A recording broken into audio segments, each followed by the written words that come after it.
நம்ம CM first time இன்னைக்கு கொடியேற்றிருக்காரு. அப்ப அத பத்தின நியூஸ் வாசிச்சலாமா?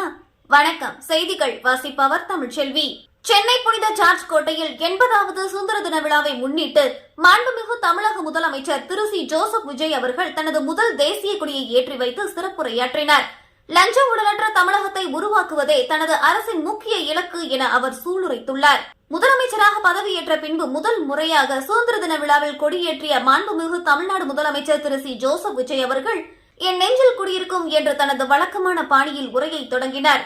அவரது சுதந்திர தின உரையின் முக்கிய அம்சங்கள் மற்றும் அறிவிப்புகள்: தங்க மோதிரம் திட்டம். வருகிற செப்டம்பர் 15ஆம் தேதி முதல் தமிழ்நாட்டில் பிறக்கும் பச்சிளம் குழந்தைகளுக்கு தங்க மோதிரம் பரிசளிக்கும் புதிய திட்டம் ரூபாய் 755 கோடியே 83 லட்சம் ரூபாய் மதிப்பீட்டில் தொடங்கப்படும் என அறிவித்துள்ளார். காலை உணவு திட்டத்தின் விரிவாக்கம். செப்டம்பர் 17ஆம் தேதி தந்தை பெரியார் பிறந்த நாள் முதல் அரசு பள்ளிகளில் செயல்படுத்தப்படும் முதலமைச்சரின் காலை உணவு திட்டம் 6 முதல் 8ஆம் வகுப்பு படிக்கும் மாணவர்களுக்கு விரிவுபடுத்தப்படும் என தெரிவித்துள்ளார். சுதந்திர போராட்ட தியாகிகளுக்கான மாதாந்திர ஓய்வூதியம் 23,000 ரூபாயாகவும், மாற்றுத்திறனாளி முன்னாள் ராணுவத்தினருக்கான உதவித்தொகை 5,000 ரூபாயில் இருந்து ரூபாய் 7,000 ரூபாயாகவும் உயர்த்தப்படும் என தெரிவித்துள்ளார்.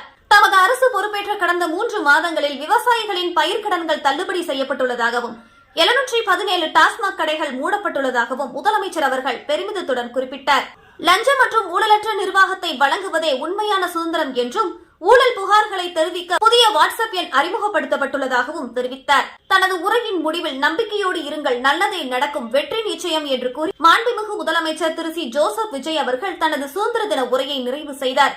இதுபோன்ற மேலும் செய்திகளை தெரிந்து கொள்ள எமது தமிழின் குரல் சேனலை ஃபாலோ மற்றும் சப்ஸ்கிரைப் செய்து கொள்ளுங்கள். நன்றி, வணக்கம்.